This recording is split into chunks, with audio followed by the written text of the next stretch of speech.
It began with snow, a soft, perfect white that fell through the night and covered the English countryside in silence. But by morning, the silence had changed. The first to notice were the villagers of Devon. In the pale dawn light, they saw footprints, single file, hoof-shaped marks stretching across the snow. At first, they thought it was an animal, but the tracks didn't behave like anything living. They went in straight lines, no matter what stood in the way. Over frozen rivers, through haystacks, across rooftops and walls more than 2 meters high. Some led right up to the doors of houses and continued on the other side, as if the thing that made them had simply walked through the walls. Panic spread quickly. Priests were called. Villagers gathered in frozen fields, staring at the endless chain of prints, each one small, cloven, and burned deep into the snow, as if pressed by heat rather than weight.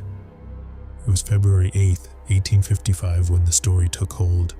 More than 160 kilometers of these strange tracks were reported, from Exmouth to Topsham to Dawlish, a path so vast and deliberate that even skeptics began to whisper. The newspapers called them the Devil's Footprints, and across Devon, church bells rang to warn of evil on the loose. Some believed it was punishment, that the devil himself had come to collect souls. Others thought it was an omen, a sign that something dark had awakened beneath the snow. Even the clergy were unsettled.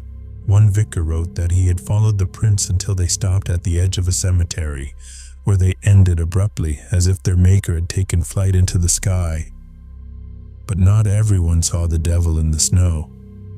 Some said the prints were made by kangaroos escaped from a traveling menagerie, an explanation so absurd it only deepened the mystery.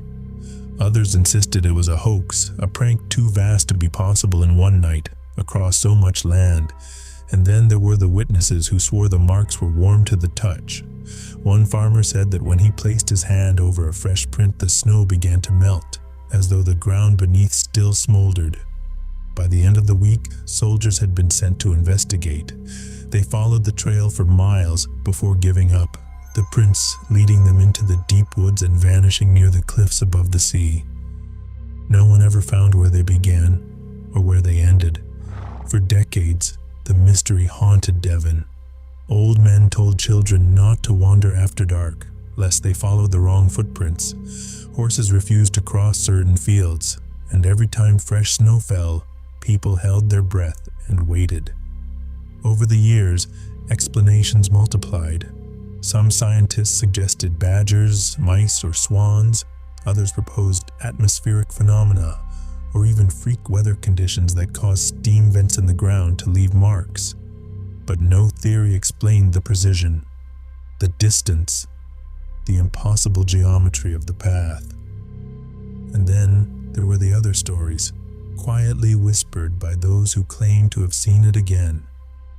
In 1957, 1985, even as late as 2009, reports surfaced of the same hoof-like prints appearing overnight in the snow.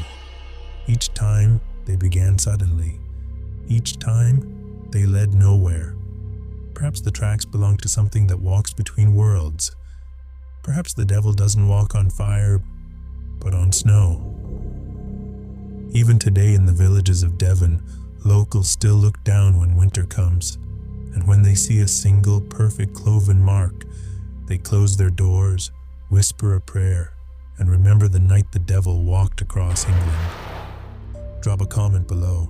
What's your theory? And don't forget to subscribe as we continue exploring the unknown beyond the veil.